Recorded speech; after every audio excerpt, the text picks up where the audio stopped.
a novel simulation model for ureteral stent placement. The authors have no relevant disclosures.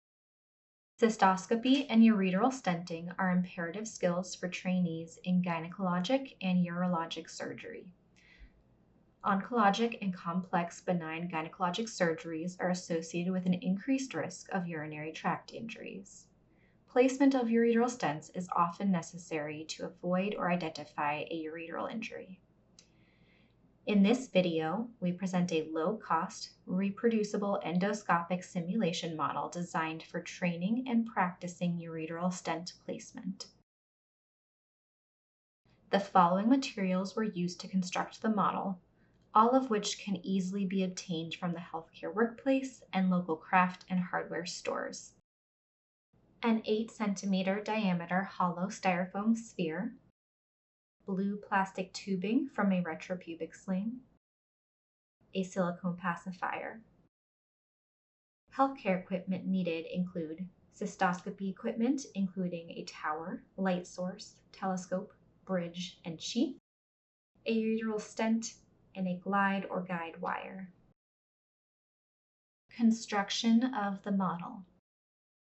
To create the model, blue tubing from retropubic slings are cut like so and spatulated on one end. The tip of the pacifier is cut off with scissors. A 1 cm diameter hole is created using a drill and a pacifier secured in place using glue to simulate the urethra. Next, the drill is used to create the path of a ureter in an anatomic location. The blue tubing is then inserted into the styrofoam sphere. The edges are secured to the inside of the hollow sphere with glue. Choice of ureteral orifice placement may be varied based on level of expertise of the learner. Simulation of stent placement. The model is secured to the table off the edge of the bed in an anatomic position with slight Trendelenburg. The cystoscope is assembled in the usual fashion. The cystoscope is inserted through the urethral meatus into the bladder. The ureteral stent can then be inserted directly.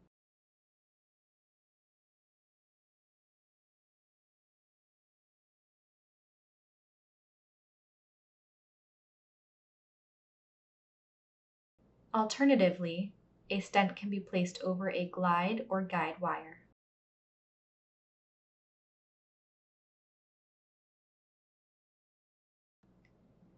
Once the wire is in place, the stent can be placed over the wire.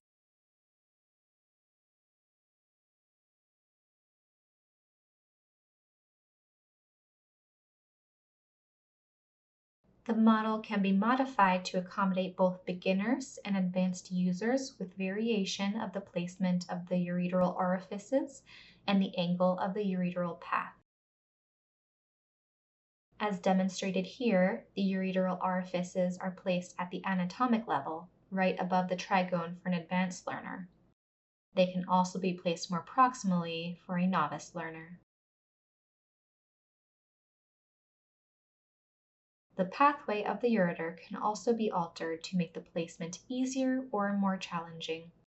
The tubing can be placed perpendicular, making the placement more direct for beginners, or at a more acute angle, challenging a more advanced learner to practice turns and camera manipulation. Lastly, a water-filled balloon or a glove can be used to simulate a contour of the bladder after an anterior vaginal repair. In summary, this model accurately simulates ureteral stent placement. It is inexpensive, easily constructed, and can be used multiple times. It is easily adapted for various skill levels and can be modified to simulate different anatomic challenges. Ureteral stent placement is an imperative skill for a pelvic surgeon, and this model allows learners to practice mastering this important skill in preparation for live surgery.